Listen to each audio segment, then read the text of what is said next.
Hello, salut à toutes. On se retrouve aujourd'hui pour la thématique autour d'être une maman, une femme heureuse. Alors justement, on n'attend pas de nouveau d'être en couple pour être heureuse, pour pouvoir t'autoriser à être heureuse. C'est le sujet que l'on va voir aujourd'hui.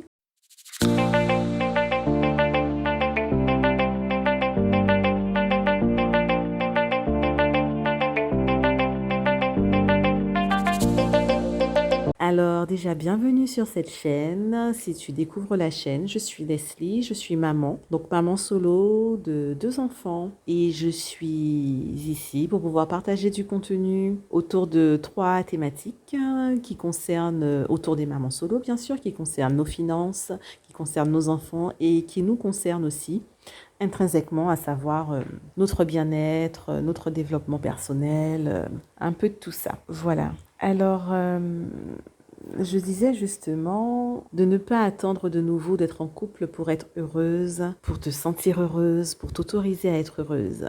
Pourquoi? Ou heureux, puisque je parle au féminin parce que c'est vrai que comme je suis une maman, j'ai tendance à parler aux autres mamans, mais c'est valable aussi pour un papa solo, en tout cas pour ceux qui nous écoutent, et bienvenue à vous aussi. Donc de ne pas attendre d'être de nouveau dans une situation de couple pour pouvoir être heureuse, parce que du coup tu ne le seras pas en fait. Alors déjà, pour être heureuse et se sentir bien, il faut déjà peut-être un travail sur soi. Alors, ce sujet m'est venu du fait que j'ai une connaissance en fait, c'est pas quelqu'un de proche, mais en tout cas une connaissance qui me disait ah là là, t'es toujours souriante, et puis t'es heureuse, t'es pétillante en fait, voilà, c'était ça le terme, et qui me faisait la réflexion ah oui, je te vois avec tes enfants, je te vois faire ci, je te vois faire ça, ah bah dis donc, c'est pas facile, mais je vois que, voilà, en tant que femme seule, ben, tu fais les choses en fait, et malgré la fatigue, tu es là.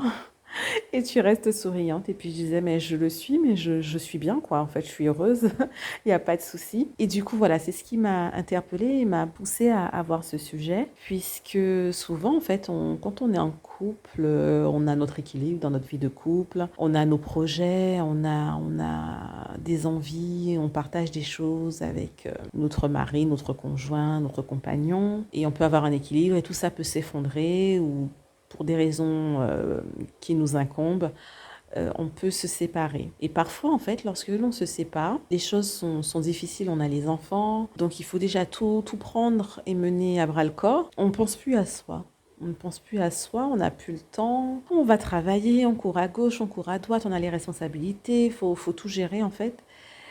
Et on s'oublie, on se met en mode automatique, et on s'oublie complètement. On oublie de penser à soi, on oublie de penser à prendre soin de soi physiquement, mais aussi à nourrir son intérieur, à se faire du bien, à se faire plaisir. Et parfois, on peut arriver dans des situations de fatigue extrême, nous, on est aigri, ou finalement, ça se passe mal avec les enfants aussi, puisque ça se répercute sur eux. Et parfois, on pense en fait que tout ça prendra fin que lorsque l'on sera de nouveau en couple avec une autre personne. Et c'est faux. C'est faux parce que cela reviendrait à mettre entre les mains d'une tierce personne, donc d'un autre compagnon que l'on rencontrerait, notre bonheur. Or, notre bonheur nous incombe au plus profond de nous-mêmes. Il s'agit de notre responsabilité et c'est pas à quelqu'un de venir nous apporter bonheur, équilibre. Donc si on doit être heureuse et qu'on est heureuse en tant que femme, on sera heureuse en tant que maman, on sera heureuse en tant que la femme d'un homme. Et il faut passer déjà par cette étape de prendre soin de soi, de se guérir, de se sentir bien avec soi-même, d'être heureuse tout simplement, de s'apprécier, d'aimer son corps, d'aimer qui on est, de profiter de soi. Et finalement, quand on arrive à faire cela, on trouve un équilibre dans notre vie de maman solo, et bien finalement, les choses deviennent beaucoup plus fluides. Il émane de soi justement ces vibrations positives, cet amour que l'on a pour soi. Et ce qui fait que on sera d'autant plus à même de pouvoir être à l'écoute de soi et pouvoir rencontrer, j'ai envie de dire, la personne, peut-être pas tout de suite ou après, il n'y a pas d'urgence en tout cas à être avec quelqu'un, la personne adéquate, la personne qui nous correspond, la personne qui... Voilà, parce qu'en fait, quand on prend pas le temps de se guérir, quand on est malheureuse et qu'on veut absolument être en couple, qu'on a les enfants et on veut être en couple parce que du coup on se dit, ah oui, oui, enfin papa pour les enfants, ou alors, oui, mon ex-mari, il est plus là, il s'occupe pas des enfants, ah non, il faut un homme dans leur vie absolument, et puis, et moi aussi, j'ai besoin de ci, j'ai besoin de ça, et qu'on est plutôt dans cette recherche de présence matérielle et puis une recherche d'amour, mais sans se penser soi, sans penser ses blessures, sans prendre le temps pour soi, bah finalement on peut se retrouver dans une relation toxique, une relation malsaine, une relation qui ne correspond pas à ce dont on a besoin, qui ne correspond pas à soi et malheureusement qui aura des répercussions sur les enfants parce qu'ils sont là. Et même quand ils sont petits, ils sont en bas âge, ce sont des éponges. Alors cela, c'est pas pour culpabiliser que je dis tout ça, c'est juste pour dire de prendre le temps pour soi et être heureuse. Ça prend, ça se travaille, ça s'entretient. Savoir déjà ce qu'on n'aime pas, être au clair avec soi et profiter des bons moments pour soi et profiter des bons moments pour les enfants. Alors vous allez me dire, oui, mais comment prendre du temps pour soi quand on est au four et moulin et qu'il y a le travail, il y a les enfants, il y a ci, il y a ça. Enfin bon, c'est compliqué. Et j'ai envie de dire que ça, c'est au fur et à mesure. Il faut se donner le temps et il faut aussi savoir ce que l'on veut et pouvoir s'organiser. L'organisation, elle est primordiale.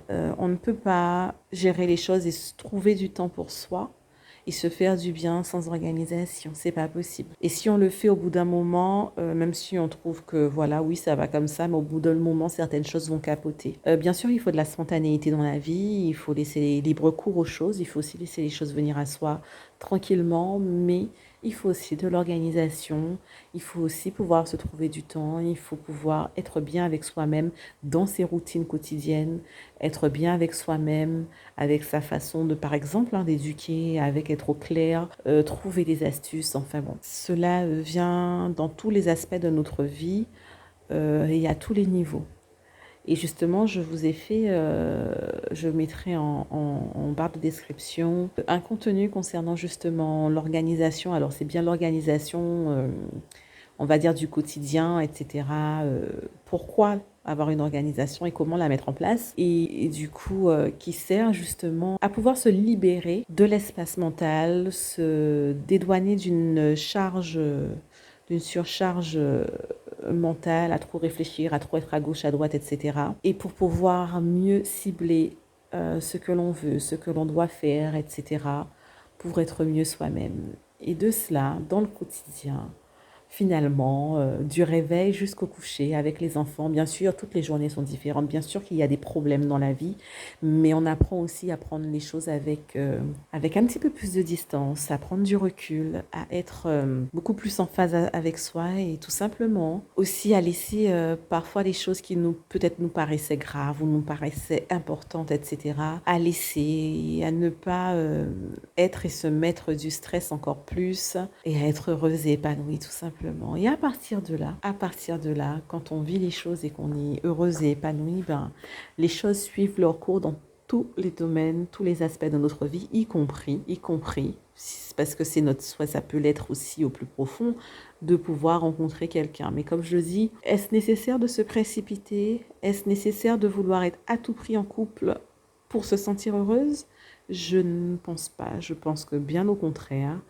Et bien sûr, nos enfants, nous devons les préserver, qu'il faut faire les bons choix. Après, si on ne fait pas les bons choix, ce n'est pas grave, mais il faut les faire en âme et conscience et surtout ne pas se précipiter dans les choses parce qu'on pense que ça sera mieux comme ça ou parce qu'on ne prend pas le temps d'être en phase, en amour avec soi-même. Donc il est très important de se poser les bonnes questions et de prendre soin de soi à tous les niveaux, au niveau de son corps, de son esprit, de sa santé, sa spiritualité, enfin bon, globalement en tout cas. Voilà, donc tout cela pour dire qu'il faut travailler maintenant sur soi et au contraire pour pouvoir être une meilleure version, une nouvelle version de soi-même et pour pouvoir...